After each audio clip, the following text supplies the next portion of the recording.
தேவனுடைய வார்த்தைக்கு துதிகன மகிமை உண்டாவதாக. நாம் 7 சபைகளை குறித்ததான தேவ திட்டங்களை நாம் விளங்கி வருகிறோம். ஆவியானவர் சபைக்கு எச்சரிக்கிறதை காதுள்ளவன் கேட்க கடவன் என்றும், அதை கேட்டு உணர்வடைய வேண்டும் என்றும், உணர்வு உள்ளவனுக்கு அவர் மேலும் மேலும் கொடுத்து அவன் பரிபூர்ணம் அடைவதாக எழுதப்படுகிறது.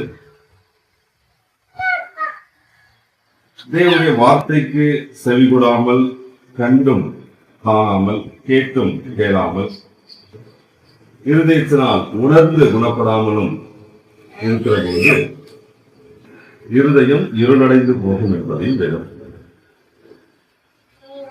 ஆவியானவர் சபைக்கு ஏன் இவைகள் எல்லாம் எச்சரிக்கிறார் என்றால், தெளிவுபட சொல்றார், காதுள்ளவன் கேட்க கடவன் கேட்க கடவன் என்று. ஏன் எச்சரிக்கிறார் என்றால், தேவனுடைய வார்த்தையை கேட்கிற பொழுதுதான் வார்த்தை ஒருவனுக்குள் உணர்வை உண்டாக்கும். சங்கீதக்காரன் சொல்லுகிறான், எனக்கு உணர்வை தாரும், அப்பொழுது என் முழு இதயத்தோடு இந்த வேதத்தை பற்றிக் கொள்வேன், நம்முடைய கற்பனைகளின் வழியாய் நான் ஓடுவேன் என்று குறிப்பிடுகிறான். ஆகவே வேத வசனம் என்பது நமக்குள்ளே உணர்வை உண்டாக்கத்தக்கதாகவே ஆவியானவர் சபைக்கு சொல்லுகிறார். கடந்த வாரம் நாம் சர்தை சபையை விளங்க தெய்வம் உதவி செய்தார். அதில் ஒரு பகுதியை மட்டும் விளங்கியிருந்தோம். சர்தை சபை வெளிப்பட்ட விசேஷத்தில் 3ஆம் அதிகாரத்தில் 1 முதல் 6 வசனங்களில் சர்தை சபைக்குரிய சம்பவங்கள் சொல்லப்பட்டிருக்கிறது நாம் கவனிக்கிறோம். அதில் குறிப்பாய் முதல் வசனத்தில் தேவனுடைய 7 ஆவிகளையும் 7 நட்சத்திரங்களையும் உடையவர் சொல்லுகிறதாவது. 7 ஆவிகள் 7 நட்சத்திரங்கள், இதெல்லாம் என்னங்கிறத நம்ம ஏற்கனவே பார்க்கிறோம். 7 நட்சத்திரங்கள் என்பது 7 சபையின் தூதர்கள். 7 ஆவிகள் என்பது தேவனுடைய குத்துவிளக்கில் எரிகின்றதான தீபங்கள். இவைகள் எல்லாம் உடையவர் அப்படின்னா இவைகளெல்லாம் வைத்திருக்கிறவர் சொல்லுகிறதாவது. நான் உன் கிரியைகளை அறிந்திருக்கிறேன் என்று குறிப்பிடுகிறார். கிரியைகளை அறிந்திருக்கிறேன் என்பதன் பொருள் நாம் என்ன செய்கிறோம் என்பதை நான் பார்த்துக் கொண்டிருக்கிறேன் என்றுதான் சொல்லுகிறார். நீங்கள் என்ன செய்கிறீர்கள் என்பதை நான் கவனித்துக் கொண்டிருக்கிறேன் என்பது அதன் பொருள். உன் கிரியைகளை அறிந்திருக்கிறேன் என்றால் நான் கவனித்துக் கொண்டிருக்கிறேன். அப்படி கவனிக்கிற பொழுதுதான் அதே வசனத்தில் எச்சரித்தார், நீ உயிருள்ளவன் என்று பெயர் கொண்டிருந்தும் செத்தவனாயிருந்தாய். உயிருள்ளவனாக எப்படி செத்தவனாயிருப்பது, என்ன பொருளில் பேசுகிறார் என்பதை நாம் கடந்த வாரத்தில் நினைத்துக் கொண்டோம். சுகபோகமாய் வாழ்கிறவர்கள் உயிரோடு செத்தவர்கள் என்றும், அக்கிரமங்களினாலும் பாவங்களினாலும் நிறைந்திருக்கிறவர்கள் உயிரோடு இருந்தும் செத்தவர்கள் என்று நாம் விளங்கினோம். ஆகவே மரித்தோர் தேவனுடைய சத்தம் கேட்கும் காலம் வரும், அது இப்பொழுதே வந்திருக்கிறது என்று இயேசு தம்முடைய ஊழிய நாட்களில் இந்த உயிரோடு இருந்து செத்தவர்களாய் இருக்கிறவர்களுக்கு தம்முடைய வார்த்தையை, தேவகுமாரனுடைய சத்தத்தை கேட்க பண்ணினார். பலர் உயிரடைந்தார்கள். அந்த தேவ வார்த்தை தான் இப்ப நமக்கும் கேட்க பண்ணுகிறார். ஆவியானவர் சபைகளுக்கு சொல்லுவதை கேட்க கடவன் என்று சொல்லுகிற போது, இந்த மரித்தோர் தேவனுடைய சத்தத்தை கேட்கும் காலம் வரும் என்று கேட்குதலை பற்றி பேசுகிறார். அதைதான் இப்பொழுது நமக்கும் கேட்கும்படியாக செய்கிறார். அவருடைய வசனத்தை கேட்டு அதை பின்பற்றுகிறவன் மரணத்தை விட்டு நீங்கி ஜீவனுக்கு உட்பட்டிருப்பான் என்று யோவான் 5:24 வாசிக்கிறோம். அவருடைய வசனத்தை கேட்டு அதை பின்பற்றுகிறவன் மரணத்தை விட்டு நீங்குகிறான். அவன் கூர்ந்து கவனித்தால், மரித்தோர் தேவனுடைய சத்தத்தை கேட்கும் காலம் வரும், இப்பொழுதே வந்திருக்குன்னு சொல்றாரு. அதை கேட்டு பின்பற்றுகிற பொழுது அவன் மரணத்தை விட்டு நீங்குகிறான், ஜீவனுடையவனாக மாறுகிறான். அப்படின்னா முதல் நூற்றாண்டிலிருந்து தேவன் மரித்தோரை உயிர்த்தல பண்ணுகிறதை தான் ஸ்பிரிச்சுவலாக செய்து வருகிறார். லிட்டரலாக மரித்தவர்கள் உயிரிழந்ததெல்லாம் வருகையின் போது நடக்க போகுது. வருகைக்கு பின்பு வெவ்வேறு வரிசைகளிலே நடக்க போகிறது. அதெல்லாம் சரீர உயிர்த்தெழுதல் சம்பந்தப்பட்டது. ஆனால் பூமியில் வாழும் பொழுது உயிரோடு செத்தவன் என்கிறதான அந்த தன்மையிலிருந்து விடுவித்து அவனை உயிர்த்தெழ பண்ணுகிற வேலையை சத்திய வசனத்தை கொண்டு தேவன் செய்வார். பிறகு 2ஆம் வசனத்தில் நீ விழித்துக் கொண்டு சாகிறதற்கு ஏதுவாக இருக்கிறவர்களை ஸ்திரப்படுத்து என்று குறிப்பிடுகிறார். முந்தின வசனத்தில் உயிரோடு இருந்தும் செத்தவன், அதுக்கு அர்த்தம் விளங்கிக் கொண்டோம். இப்ப என்ன சொல்றாருன்னா, சாகிறதற்கு ஏதுவாக இருக்கிறவைகளை நீ ஸ்திரப்படு. அப்ப எதெல்லாம் ஒருவனை சாகிறதற்கு ஏதுவாக நடத்துகிறதோ அதையெல்லாம் மாற்றும்படி சொல்கிறார். மாற்றி வசனத்தை கொண்டு பலப்படுத்தி ஸ்திரப்படுத்தும்படி சொல்கிறார். அப்படின்னா இதை வந்து நாம சிந்திக்க வேண்டியது. இதெல்லாம் ஆவியானவர் சபைக்கு சொல்கிறபடினால் சபை நாம் விளங்க வேண்டிய கட்டாயம். அந்த வசனத்தை கூர்ந்து கவனித்தால் நீ வெடித்துக் கொள் அப்படிங்கிறார்.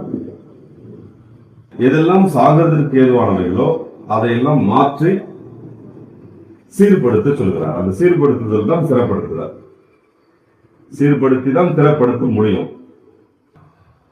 அப்படின்னா என்ன சாகிறதற்கு ஏதுவானவைகள், எதெல்லாம் ஒருவனை சாகிறதற்கு ஏதுவாய் தள்ளுகிறது என்று கவனித்தார்.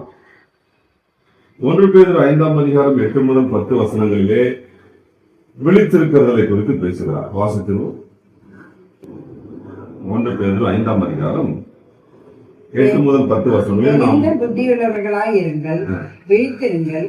ஏனெனில் உங்கள் எதிராளி ஆகிய பிசாசானவன் கெர்ச்சிக்கிற சிங்கம் போல் எவனை வேண்டலாமோ என்று வகை தேடி சுற்றி தெரிகிறான். விசுவாசத்தில் உறுதியாய் இருந்து அவனுக்கு எதிர்த்து நில்லுங்கள். உலகத்தில் உள்ள உங்கள் சகோதரிடத்திலே அப்படிப்பட்ட பாடுகள் நிறைவேறி வருகிறது என்று அறிந்திருக்கிறீர்களே. கிறிஸ்து இயேசுவுக்குள் நம்மை தமது நித்திய மகிமைக்கு அழைத்தவராய் இருக்கிற சகல கிருபையும் பொருந்திய தேவன் தாமே கொஞ்ச காலம் பாடு அனுபவிக்கிற உங்களை சீர்படுத்தி ஸ்திரப்படுத்தி பலப்படுத்தி நிலை நிறுத்துவாராக. சீர்படுத்தித்தான் ஸ்திரப்படுத்த முடியும். அப்படிதான் ஸ்திரப்படுவதற்கு முன்பு சீர்படுதல் என்பது மிக முக்கியமானது. இந்த சீர்படுத்துதலும் ஸ்திரப்படுத்துதலும் நிலைநிறுத்துவதும் நடைபெற வேண்டும். அதைதான் தேவன் வெளிப்படுத்த எச்சரிக்கிறார். ஆகையால் அதை இந்த சீர்படுத்துதல் ஸ்திரப்படுத்தல் நடைபெறுவதற்கு, இதை செய்வதற்கு நாம் விழித்திருக்க வேண்டும் என்பதை பேசுகிறார். இதை விழித்துக் கொண்டு சாகிறதற்கு ஏதுவானவைகளை சிறப்பது. விழித்திருக்க வேண்டிய அவசியம் என்ன கூர்ந்து கவனித்தால், பிசாசானவன் எவனை விழுங்கலாமோ என்று வகை தேடி சுற்றி தெரிந்து அவன் எப்போ சான்ஸ் கிடைக்கும் என்பதை, சான்ஸ் கிடைக்குமா என்பது மட்டும் இல்ல, நம்மை வீழ்த்துவதற்கு அவன் சான்ஸை உருவாக்கி கொண்டும் இருப்பான், உருவாக்கி கொடுத்து கொண்டும் இருப்பான். அவருடைய வீழ்த்துவதற்கு அவன் சான்ஸ் தேடிட்டு இருக்கிறது ஒரு புறம், நமக்கு சான்ஸை உருவாக்கியும் கொடுப்பான். ஆகவே இப்படிப்பட்டவையிலிருந்து நீ விழித்துக் கொள் என்று சொல்கிறார். விசுவாசத்தில் உறுதியாயிருந்து அவனுக்கு எதிர்த்து நில்லுங்கள். விசுவாசத்தில் உறுதியாயிருந்தால்தான் அவன் விழித்திருக்கிறான் என்று பொருள். அவனுக்கு எதிர்த்து இருக்க முடியும். வார்த்தை நல்ல விசுவாசத்தில் ஒருவர் உறுதியாயிருந்தால் மட்டும்தான் நாம் விழித்திருக்கிறோம் என்று பொருள். எவனை விழுங்கலாமோ என்று வகை தேடி சுற்றி தெரிகிறானே அவனை எதிர்க்கவும் முடியும். விசுவாசத்தின் பொருளை நாம் ஏற்கனவே விளங்கி இருக்கிறோம். விசுவாசம் என்பது தேவனிடத்தில் பக்தியோடும் தேவனிடத்தில் அன்பு கூறுதலும் தெய்வத்திற்கு உண்மையாய் இருப்பதும். அவர் தேவனிடத்திலே பயபக்தியாய் இருந்து அவரில் அன்பு கூர்ந்து அவருக்கு உண்மையாய் இருப்பதுதான் விசுவாசம். இந்த விசுவாசத்தில் ஒருவன் உறுதிபட நிலைத்திருக்க வேண்டும். இப்ப நம்ம மேல வாசிக்கும் போது நீ விழித்துக் கொண்டு சாகிறதற்கு ஏதுவானவைகளை ஸ்திரப்படுத்து என்று சொல்லப்பட்டிருக்கு. அப்படியானால் சாகிறதற்கு ஏதுவானவைகளை ஸ்திரப்படுத்தணுமானால் ஸ்திரப்படுத்தி பலப்படுத்தி நிலைநிறுத்துவதற்கு விசுவாசத்தில் உறுதிபட நிலைத்திருக்க வேண்டியது அவசியம். இதற்கு பெயர் தான் விழித்திருக்கிறது. தேவ பக்தியை விட்டோ அல்லது தேவ அன்பை விட்டோ விலகுவோமானால் அல்லது அது குறைவுபடுமானால் ஒருவன் தூங்க ஆரம்பிக்கிறான், தூக்க மயக்கத்துக்கு செல்கிறான். தேவ பக்தி கிறிஸ்தவத்தில் நீங்க கூர்ந்து கவனித்தால் தேவ பக்தி மெல்ல மெல்ல மெல்ல குறைகிறதையும் தேவ அன்பு தேவன் மேல் கொள்ள வேண்டிய அன்பு குறைந்து போகிறதையும் அன்பு குறைந்து போகிறதையும் கவனிக்கலாம். இதெல்லாம் குறைந்து போகும்னு சொல்லிட்டாரு அப்படின்னா கிறிஸ்தவம் தூக்க மயக்கத்திற்கு செல்லுகிறது. ஆகவே எச்சரிக்கிறார், நீ விழித்துக்கொள், நீ விழித்துக்கொள், விழித்துக்கொண்டு எச்சரிக்கையாக சாகிறதுக்கு ஏதுவான ஸ்திரப்படுத்த. தூக்க மயக்கத்துக்கு போனால் கடைசியா அது அவனை மரணத்துக்கு கொண்டு போயிடும். இந்த சாகிறதுக்கு ஏதுவானவர்களை ஸ்திரப்படுத்து என்று சொல்கிறார். அப்படியானால் இந்த விழித்துக் கொள்ளுதல்ல 3 பிரிவுகள் வேதத்தில் சொல்லப்படும். விழித்துக் கொள்ளுதல் 3 பிரிவுகள். முதல் பிரிவு விழித்துக் கொள்ளுதல் என்ன அப்படின்னு ஆராய்கிற பொழுது அந்த விழித்துக் கொள்ளுதல் என்பது 3 பிரிவாக இருக்கு. நம்பர் 1 சங்கீதம் 119 148, நீதிமொழிகள் 8ஆம் அதிகாரம் 34, நீதிமொழிகள் 8:34. இந்த வசனங்களை வாசித்தோம்னா சங்கீதம் 119 140. விழித்துக் கொள்வதில் 3 பிரிவு. அதுல முதல் பிரிவை பார்ப்போம். 119ஆம் சங்கீதம் 148. உங்களோட வசனத்தை தியானிக்கும்படி குறித்த ஜாமங்களுக்கு முன்னே என் கண்கள் விழித்துக் கொள்ளும். நீ விழித்துக் கொண்டு சாகிறதுக்கு ஏதுவானவர்களை சிறப்படுத்த அப்படிங்கிறாரு. விழித்துக் கொள்ளுதல்னா என்ன? எதிலிருந்து விழிக்க வேண்டும்? கவனித்தோம்னா உமது வசனத்தை தியானிக்கும்படி குறித்த ஜாமங்களுக்கு முன்னே என் கண்கள் விழித்துக் கொள்ளும். சும்மா விழிக்க முடியாது. விழித்திருக்கிறது என்பதற்கு அர்த்தம் தேவ பக்தியிலும் தேவ அன்பிலும் தேவனுக்கு உண்மையாயிருப்பதுமாகிய விசுவாசத்தில் நிலைத்திருப்பதுதான் விழித்திருத்தல். அப்படி விசுவாசத்தில் நிலைத்திருக்கிறதற்கு அந்த விழிப்பை உண்டாக்குவதற்கு அவன் வசனத்தை தியானிக்கிறவனாக இருக்கும். இப்படி வசனத்தை தியானிக்கும்படி குறித்த ஜாமங்களுக்கு முன்னே என் கண்கள் விழித்துக் கொள்ளும். அப்படி நாம் விழிக்க வேண்டியது வேதத்தை தியானம் பண்ணுவதற்காக எப்போதும் விழித்துக் கொள்வது. இந்த குறித்த ஜாமங்கள் உடனே ஒருவேளை ஒரு காலையில் அதிகாலையில் எழுந்து தியானம் பண்ணணும் என்பது மட்டுமல்ல, அதிகாலையில் பண்றது அவசியம். ஆனால் தியானம் வந்துச்சாலே அது இரவும் பகலும் தான் வேணும். நம்ம கூர்ந்து கவனித்தால் பிசிக்கலா நாம் சரீரத்தில் விழித்தெழுந்து ஒரு குறித்த ஜாமத்தில் தியானம் பண்ணுதல் என்பது வேறு. அதுவும் செய்ய வேண்டும். ஆனால் ஆத்துமாவிலோ இரவும் பகலும் தியானம் பண்ணுதல் அவசியம். சரீரத்துல ஒரு குறிப்பிட்ட டைம், குறிப்பிட்ட காலையிலேயோ மாலையிலேயோ சாயந்தரத்திலேயோ குறித்த ஜாமங்களுக்கு விழித்துக் கொள்ளுதல் அதுவும் அவசியம். ஆத்மாவில் இரவும் பகலும் ஆத்மா விழித்திருந்து தியானம் பண்ணுதல் அவசியம். நீதிமொழிகள் 8ஆம் அதிகாரம் 34ஆம் வசனத்துக்கு வந்தோமானால் நீதிமொழிகள் 8:34, என் வாசப்படியில் நித்தம் வீழ்த்திருந்து என் கதவு நிலை அருகே காத்திருந்து எனக்கு செவி கொடுக்கிற மனுஷன் பாக்கியவான். தேவனே சொல்றார். ரொம்ப வண்டர்ஃபுல்லா இருக்கு. என் வாசற்படியிலே நித்தம் விழித்திருந்து என் கதவு நிலை அருகே காத்திருந்து எனக்கு செவி கொடுக்கிற மனுஷன் பாக்கியவான். எது சொல்றாரு? வாசற்படியில் நித்தம் விழித்திருக்க சொல்றார். கதவு நிலையருகே காத்திருந்து எனக்கு செவி கொடுக்கிற மனுஷன் பாக்கியமா. செவி கொடுத்ததை பற்றி தான் நம்ம விலகிட்டு வரும். ஆவியானவர் சபைகளுக்கு சொல்லுகிறது கேட்க கடவன் என்று சொல்லுகிறாரே, அந்த கேட்க கடவன் என்பது செவி கொடுப்பது. இப்படி அவருடைய வார்த்தைக்கு செவி கொடுக்கத்தக்கதாக அவருடைய வாசற்படியிலே காத்திருக்கும்படி சொல்கிறார். நித்தம் விழித்திருக்க சொல்கிறார். விழித்திருந்து காத்திருக்கும். காத்திருக்கிறேன்னு புறப்பட்டவங்க பாதி பேர் தூங்கிட்டாங்க. 10 கன்னிகைகளை பத்தி தெரியணும். 10 கன்னிகைகளும் மணவாளனுக்காக தான் புறப்பட்டாங்க. மணவாளனுக்கு தான் காத்திருந்தாங்க. காத்திருந்தவர்கள் பாதி பேர் தூங்கிட்டாங்க. அப்படின்னா நித்திரை மயக்கத்துக்கு போயிட்டாங்க.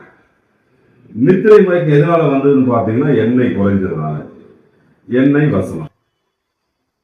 ஆகையினாலதான் என் வாசற்படியில் நித்தம் விழித்திருக்கிறது மட்டுமல்ல, செவி கொடுக்கவும் சொல்றாங்க. செவி கொடுப்பதுதான் இப்ப சங்கீதத்துல வாசிச்சோம். ஒரு வசனத்தை நான் தியானிக்கும்படி என் கண்கள் விழித்துக் கொள்ளுகிறதா. இதுல சங்கீதக்காரன் ரொம்ப கிளறி. ஆகமிய கூடாரங்களில் நான் 1000 நாள் இருப்பதை பார்க்கிலும் ஒரு வாசற்படியில செல்லும் ஒரு நாள் இன்பமானது அப்படிங்கிறான். தேவனுடைய ஆலயத்தில் நான் தங்கியிருப்பதையே நான் வாஞ்சிக்கிறேன் என்று சொல்கிறான். சரி, எதற்காக தேவனுடைய ஆலயத்திலே தங்கியிருக்கிறோம் அப்படின்னா, ஒரு வேதத்தை நான் ஆராய்ச்சி செய்யும்படி. அப்ப என்ன விளங்குகிறது என்றால், தேவனுடைய ஆலயத்துல தங்கியிருப்பதை நாடுகிறது எதற்காக என்றால், அவருடைய வேதத்தை ஆராயவும் தியானிக்கவும், அவருடைய வார்த்தைகளை செவிசாய்த்து கேட்கவும் உங்களுடைய ஆலயத்தில் தங்கி இருக்கிறத நான் நாடுகிறேங்களா? அப்படியானா என்னுடைய வீட்டிலே கதவு நிலையருகே, வாசற்படியிலேயும் கதவு நிலையருகேயும் காத்திருக்க வேண்டும், செவி கொடுக்க வேண்டும். அந்த வார்த்தையை கேட்டு அதை தியானம் பண்ண வேண்டும். இப்படி தியானம் பண்ணுவதற்கு நாம் விழித்திருக்க வேண்டும். விழித்திருப்பதுல 3 பிரிவு. அதுல முதல் பிரிவு தேவனுடைய சத்தத்தை கேட்கும்படியாயும் அவருடைய வார்த்தையை தியானிக்கும்படியாயும் அவர் வாசற்படியிலே, அவருடைய ஆலயத்திலே, அவருடைய கதவருகே எப்போதும் விழித்திருக்க வேண்டும் என்பதை விடம் தெரியும். உன்னத பாட்டு 5:2 வாசித்தோமானால்,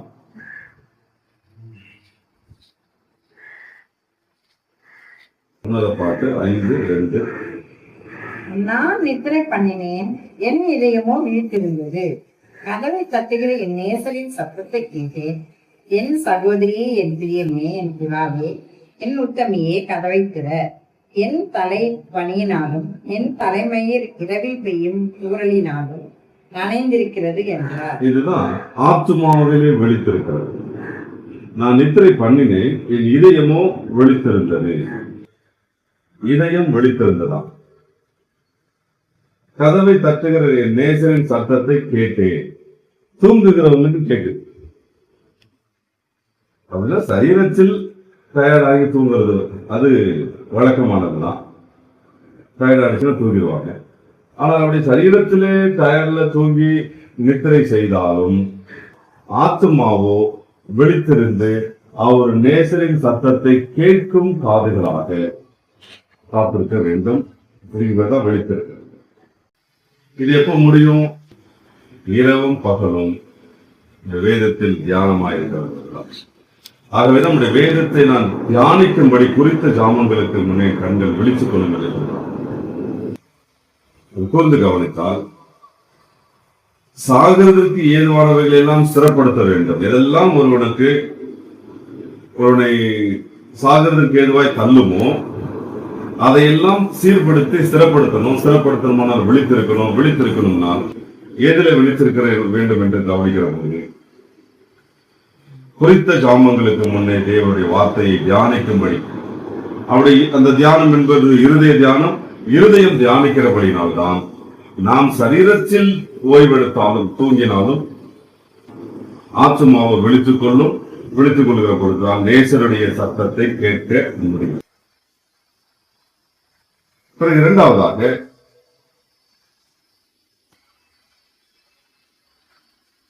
விழித்திருத்தல்ல இரண்டாவது பிரிவு மத்திய 24:42. மத்திய 24:42 வாசிச்சோம். உங்கள் ஆண்டவர் என்ன நாளையிலே வருவார் என்று நீங்கள் அறியாதிருக்கிறபடியினால் விழித்திருங்கள். ஆண்டவர் என்ன நாளையில் வருவார் என்பதை அறியாமல் இருக்கிறபடினால் விழித்திருந்தார். கூர்ந்து கவனிக்கிற போது கிறிஸ்துவின் வருகையை எதிர்நோக்கி எப்போதும் விழித்திருந்தார். ஆவியானவர் சபைகளுக்கு சொல்லுகிறதை காதலோடு கேட்கிறவன் என்ன சொல்லுகிறார் என்றால், சாகரத்திற்கு ஏதுவானவைகள் எல்லாம் நீ சிறப்படுத்து, விழித்திருந்து சிறப்படுத்துன்னு சொல்றாரு. எந்த விழித்திருத்தல், எங்க போய் விழித்திருக்கிறது, எதை பற்றி விழித்திருக்கிறது ஆராய்ந்தோமானால், ஆண்டவர் இந்த நாளிலே வருவார், இந்த நாளைகளே வருவார் என்பது ஒருவருக்கும் தெரியாது. ஆகினாலே அவர் எந்நேரமும் வருவார். அவருடைய வருகைக்கு ஒருவன் விழித்திருக்க வேண்டும் என்று சொல்கிறார். இதுவும் ஆத்மா சம்பந்தப்பட்டதுதான். ஒருவேளை அவர் வருகிற நேரம் நாம் சரீர ஓய்வில் தூங்குகிறதாக கூட இருக்கலாம், சொல்ல முடியாது. அப்படி சரீரம் தூங்கினாலும் ஆத்மாவோ வசனத்தை தியானம், வசனத்தின் மேல் வாஞ்சையும் தியானமும் கொண்டிருக்குமானால், நாம் சரீரத்தில் தூங்கினாலும் இப்ப உன்னத பாட்டுல வாசித்ததன்படி நேசரின் வருகையின் போது சத்தம் கேட்கும், ஆத்மா விழித்துக் கொள்ளும். வசனத்தை தியானிக்கும்படி குறித்த காமங்களுக்கு முன்னே ஆத்மா விழித்திருக்க வேண்டும். இரண்டாவது, நேசரின் வருகையை எதிர்பார்த்து காத்திருக்கிறார். எந்த நேரத்தில் வருவார் என்பது தெரியாது. ஆகையால் அதே அதிகாரத்தில் 24ஆம் அதிகாரத்துல 44 முதல் 47 வரைக்கும் படித்தோம்னா, நினையாத நாழிகையிலே மனுஷகுமாரன் வருவார், அதனால் நீங்களும் ஆயத்தமாயிருங்கள். ஏற்ற வேளையிலே தன் வேலைக்காரருக்கு போஜனம் கொடுத்து அவளை விசாரிக்கும்படி எஜமான் வைத்த உண்மையும் விவேகமுள்ள ஊழியக்காரன் யாவன். எஜமான் வரும்போது அப்படி செய்கிறவனாக காணப்படுகிற ஊழியக்காரனே பார்க்கலாம். தன் ஆசைகள் எல்லாவற்றின் மேலும் அவனை விசாரணைக்காரனாக வைப்பான் என்று மெய்யாகவே உங்களுக்கு சொல்கிறேன். அவன் விழித்திருந்தீங்க என்ன அர்த்தம் சொல்லப்படுகிறது என்றால், 44ஆம் வசனத்தின்படி நிலையாத நாளிகையிலே மனுஷகுமாரன் வருவார், ஆதலால் நீங்கள் ஆயத்தமாருங்கள் சொல்றாரு. ஆயத்தமாருங்கள் என்ன பொருளை பேசுறாரு? ஏற்ற வேளையில தன் வேலைக்காரர்களுக்கு போஜனம் கொடுத்து அவர்களை விசாரிக்கும்படி எஜமான் வைத்த உண்மையும் விவேகம் உள்ள ஊழியக்காரன். அவன் தான் எஜமான் வரும்போது அப்படி செய்கிறாக காணப்படுகிற அவன்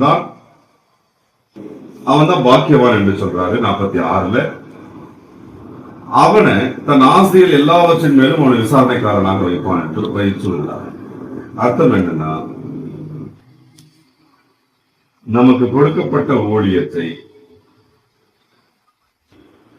எஜமான் வருகிற வரைக்கும் உண்மையும் விவேகம் உள்ள ஊழியக்காரனாய் ஒரு ஊழியத்தை நிறைவேற்றுகிறவன் பாக்கியவான்.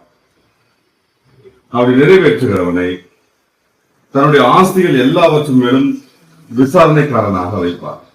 அப்படின்னா அர்த்தம், என்னுடைய சிங்காசனத்தில் உட்காரும்படி அருள் செய்வேன் என்று வெளிப்பட்டு வாசிச்சோமே. ஆளுகை செய்தல், ஆஸ்திகள் எல்லாவற்றின் மேலும் விசாரணை அப்படிங்கிறதுக்கு அர்த்தம் அவரோடு கூட சிங்காசனத்தில் உட்காரும்படி அருள் செய்கிறார், ஆளுகையிலே பங்கு கொடுக்கும். அப்படின்னா எஜமானுடைய வருகைக்காக காத்திருப்பதும், எப்போது வருவார் என்று ஆத்மாவிலே விழிப்போடு இருப்பதும், அவர் எந்த நேரத்தில் வேணாலும் வரலாம், அது தெரியாது. ஆகினால் எந்த நேரத்தில் வந்தாலும் விழித்திருக்க வேண்டும். அந்த விழித்திருப்போடு சேர்ந்து உண்மையுள்ள ஊழியனாக, விவேகமுள்ள ஊழியனாக தனக்கு கொடுக்கப்பட்ட அந்த ஊழியத்தை நிறைவேற்றவும் வேண்டும். அப்படி நிறைவேற்றுவதற்கு ஒருவன் விழித்திருக்கும். வேதத்தை தியானம் பண்ணுவதற்கு விழித்திருந்து, அவர் எப்போது வருவார் என்று அவருடைய சத்தத்தை கேட்கத்தக்கதாக விழித்திருந்து, தனக்கு கொடுக்கப்பட்ட ஊழியத்தை நிறைவேற்றுவதிலே விழித்திருக்க வேண்டும் என்பதை வேதம் தெரிவிக்கும். மூன்றாவதாக,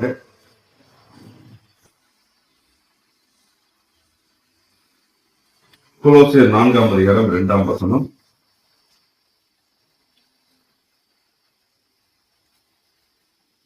கொலோசியர் 4:2. இடைவிடாமல் ஜெபம் பண்ணுங்கள், ஸ்தோத்திரத்துடன் ஜெபத்தில் இடைவிடாமல் ஜெபம் பண்ணி ஸ்தோத்திரத்திலே விழித்திருக்க வேண்டும் என்று வேதம். வேதத்தை தியானிப்பதில் விழித்திருக்க வேண்டும் என்றும், அடுத்து எஜமானுடைய வருகையை எதிர்நோக்கி காத்திருந்து விழித்திருக்க வேண்டும். லட்சுமி தன்னுடைய ஊழியத்தில் உண்மையை வேகமல்லாய் விழித்திருக்க வேண்டும். இப்ப திரும்ப 3வது ஜெபத்தில் இடைவிடாமல் விழித்திருக்க வேண்டும் என்று சொல்லி. எப்படி இடைவிடாமல் ஜெபிக்கிறது? ஏற்கனவே நல்லா பார்த்துட்டோம். இடைவிடாத ஜெபம், எப்போதுமே இடைவிடாம ஜெபம் பண்ணிட்டு இருந்தா இடைவிடாத அப்படின்னா அந்த செயல் எங்கேயாவது பிரேக் ஆயிடுது. 12 மணி நேரம் இடைவிட செயின் வச்சா போதுமா, இல்ல 24 மணி நேரம் செயின் இருந்தா போதுமா? இடைவிடாமல் ஜெபத்தில் விழித்திருங்கள் என்பது எப்போதுமே ஆத்துமா ஜெபத்தில் விழித்திருக்கிறது. எப்படி ஆத்துமா இடைவிடாமல் ஜெபத்தில் இருக்கும்? வேதத்தை தியானம் பண்ணி கொண்டிருக்கிற பொழுது. ஜெபம் என்பதை நாம் ஏற்கனவே பலமுறை பார்த்துட்டோம். உங்களுடைய நாமம் பரிசுத்தப்படுவதாக, உங்களுடைய ராஜ்யம் வருவதாக, உங்களுடைய திட்டம் எங்களை நிறைவேற்றப்படுவதாக என்கிறதான இந்த 3ம் ஆத்துமாவின் எண்ணங்களாக, சிந்தனைகளாக, நினைவுகளாக ஓடிக்கொண்டே இருக்க வேண்டும். நம் மூலம் தேவநாமம் மகிமைப்படுவதும், நமக்குள் தேவராஜ்யம் கட்டப்பட்டு, நமக்குள்ள கட்டப்பட்டு பூமியிலேயும் அந்த தேவராஜ்யம் ஸ்தாபிக்கப்படுவதும், பிறகு அவருடைய சித்தம் நம்மிலே நிறைவேற்றப்படுகிறது. தேவ சித்தம் செய்கிறவனாக வாழ்நாள் முழுவதும் நிலைத்திருப்பது. இவைகளை வாயில முழு ஜெபமாக சொல்லாமல் இருதயத்தின் சிந்தனைகளாகவும், நினைவுகளாகவும், எண்ணங்களாகவும் எப்போதும் செயல்படுவதற்கு பேர் தான் இடைவிடாத ஜெபம். ஜெபம் என்பது லைஃப் எக்ஸ்பீரியன்ஸ். அதை விட்டுட்டு காலையில 1 மணி நேரம் இருக்கக்கூடாதா, சாயந்தரம் 1 மணி நேரம் இருக்கக்கூடாதா? அது பலருக்கெல்லாம் இதுவும் ஒரு பெரிய பிரச்சனை தான். கரெக்டா 5 மணில எழுந்து நான் ஜெபம் பண்ணேன்னா எனக்கு தூக்கம் போயிடும். ஏன் 6 மணிக்கு ஜெபம் பண்ணா செத்த வாரா?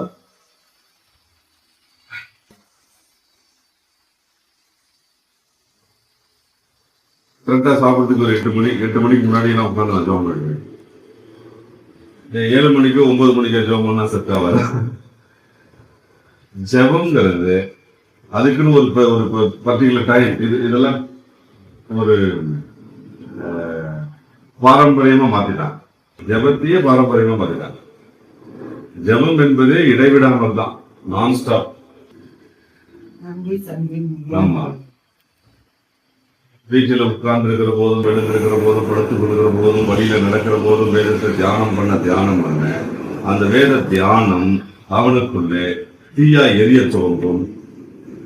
மணக்கம் திறக்கிற போது என் மூலம் தேவநாமம் மகிமைப்பட வேண்டும் என்பதும், எனக்குள் தேவ சித்தம் நிறைவேற்றப்பட வேண்டும், நான் தேவ சித்தம் செய்வனாய் மாற வேண்டும் என்பதும், எனக்குள்ள தேவராஜ்யம் கட்டப்பட வேண்டும் என்பதும் வெறும் பேச்சா இல்லாம சிந்தனையாகவும் செயலாகவும் மாறும். இதுதான் லைஃப் டைம் பிரேயர், வாழ்நாள் முழுக்க பிரேயர். இதுக்கு பேர் தான் இடைவிடாமல் ஜெபத்தில் விழித்திருக்கிறது. அதை விட்டுட்டு இயேசு கல்வாரியில போறதுக்கு முன்னாடி அந்த கெத்செமனேல 1 மணி நேரமாவது விழித்திருக்க கூடாதான்னு கேட்டான்னு சொல்லி அதை எடுத்துட்டு 1 மணி நேரமாவது விழித்திருக்கணும், 1 மணி நேரமாவது ஜெபம் பண்ணணும். அப்போ 1 மணி நேரம் ஜெபம் பண்ணிட்டு மத்த 23 மணி நேரம் தூங்கலாமா? அதை சொல்லல.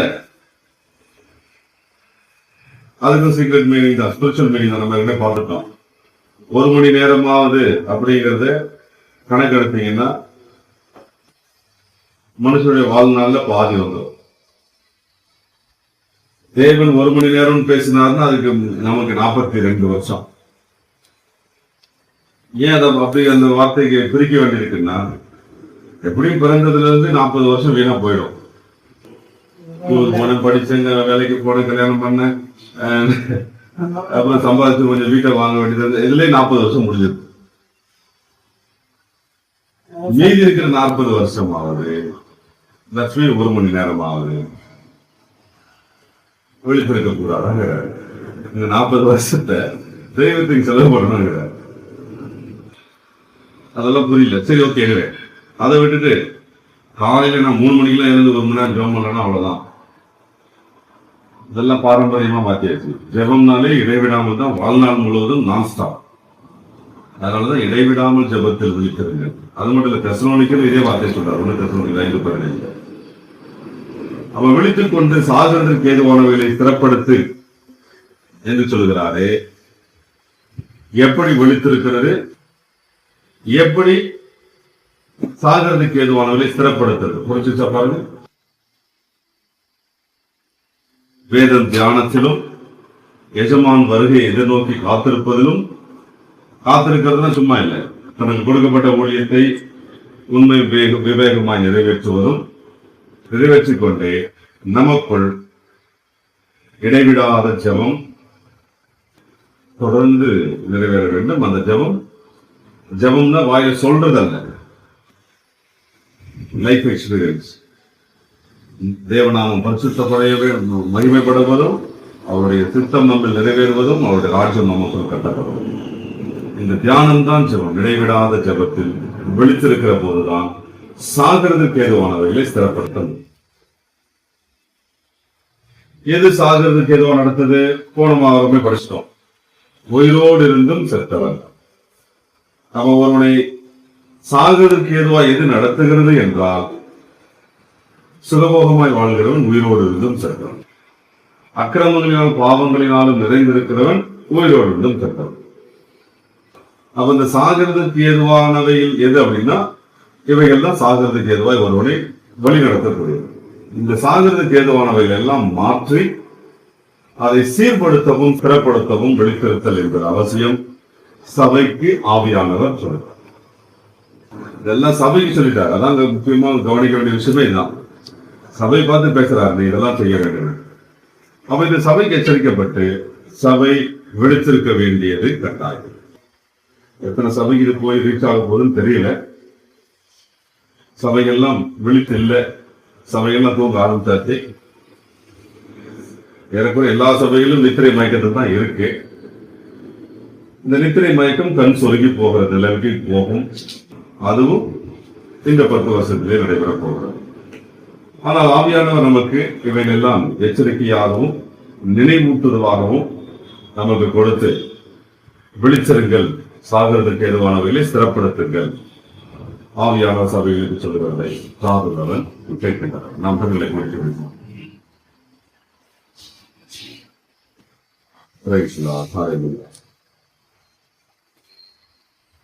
ஆபிரகாமின் தேவனும் ஈசாக்கின் தேவனும் யாக்கோபின் தேவனும் ஆகிய இதன் ஜீவனுள்ள தகப்பனே, இந்த பரிசுத்தமுள்ள நாமங்களை துதிக்கிறோம். ஸ்ரீயேக தெய்வமே இந்த பொற்பாதம் பணிகிறோம். ஆவியானவர் சபைக்கு சொல்லுகிறதை நாங்கள் விளங்கும்படி, எங்கள் செவிகள் கேட்கும்படி இக்காலத்திலே எங்களுக்கு இதை விளங்கப்படுகிறீர். உங்களுக்கு ஸ்தோத்திரம். நாங்கள் எப்போதும் விழித்திருக்கத்தக்கதாக எங்கள் கண்களை திறந்து மாறுங்கள். சாகிறதற்கு ஏதுவாக இருக்கிறவர்கள் எல்லாம் நாங்கள் மாற்றி அதை சீர்படுத்தி ஸ்திரப்படுத்த எங்களுக்கு உதவி செய்கிறது. உங்களுடைய வேதத்தை நாங்கள் எப்போதும் தியானிக்கத்தக்கதாக எங்கள் மனக்கண்கள், ஆத்ம கண்கள் திறந்திருக்கட்டும், விழித்திருக்கட்டும். எஜமானுடைய வருகையை எதிர்நோக்கி நாங்கள் காத்திருந்து கொடுக்கப்பட்ட ஊழியர்களை நிறைவேற்றி முடிக்கின்றேன். விழித்திருக்க செய்தா தேவரீர் இடைவிடாத ஜபத்திலும் தேவ சத்தத்தை நிறைவேற்றுவதிலும் நாங்கள் விழித்திருக்க உதவி செய்ததும், எஜமான் வருகையின் போது அவர் செய்கிறவனாக காணப்படுகிறவன், அவருடைய எல்லாவற்றிலும் ஆஸ்திகள் மேலும் அவனை அதிகாரியாக்குவேன், விசாரணைக்காரனாக்குவேன் என்று சொல்லப்பட்ட வசனத்தின்படியே உம்முடைய ராஜ்யத்திலே நாங்கள் ஆளுகை செய்யத்தக்கதாக எங்களை விசாரணைக்காரனாக வைத்துக் போகிறோம். ஜெயம் கொள்கிறோம் எவனோ அவருக்கு என்னோடு கூட என் சிங்காசனத்தில் உட்காரும்படி அருள் செய்வேன் என்று சொன்ன வசனத்தின்படியே நாங்கள் விழித்திருந்து ஜெயம் கொள்ள உதவி செய்கிறோம். சாகருக்கு எல்லாவற்றையும் மாற்ற உடைய திருநாமங்களை மகிமடத்தும் திருச்சிட்டம் ஒன்றே நிறைவேறும். துதிகள் மகிமையாகவும் தீர்வுள்ள வார்த்தை பேசுகிறேன். இயேசுவின் இன்ப நாமத்தில் ஆவியானவருடைய ஒத்தாசையில் தெரிவிக்கிறோம். தீர்வுள்ள நல்ல பிதாவே, ஆம், ஆத்துமாவே கர்த்தரை ஸ்துதி. முழுவதுமே பரிசுத்தமுள்ள நாமத்தை ஸ்துதி. ஆத்துமாவே கர்த்தரை ஸ்துதி. கர்த்தர் செய்த சகல உபகாரங்களையும். Praise the Lord.